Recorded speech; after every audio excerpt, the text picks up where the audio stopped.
Les bus, c'est toute l'organisation de la Vuelta en plein centre-ville de Sauveterre de Béarn samedi midi. La commune de 1500 habitants a saisi cette occasion unique de mieux se faire connaître en accueillant des milliers de passionnés de vélo pour ce départ d'étape de montagne. On préfère avoir un départ qu'une arrivée. L'arrivée, il arrive à 70 km/h et il rentre dans les cars et ils s'en vont la plupart, quoi. Donc ça ne dure pas longtemps. Alors que le départ Tandis que le départ, ça va durer, les coureurs vont arriver. Ça va. Non, c'est bien, c'est un beau spectacle, je crois.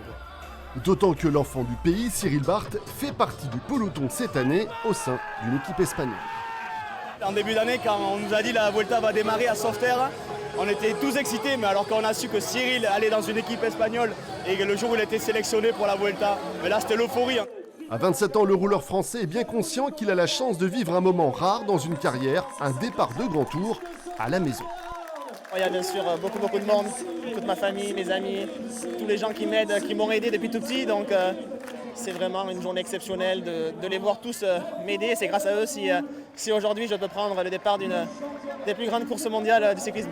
Cyril Barth s'en doutait un peu, ses amis d'enfance ont mis le feu juste après le départ dans la première côte du jour, la Vuelta à l'heure béarnaise.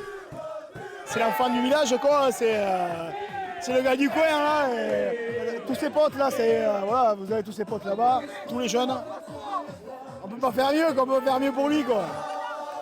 Une haie d'honneur que Cyril Barth n'est pas prêt d'oublier, de quoi lui donner des forces pour finir la Vuelta.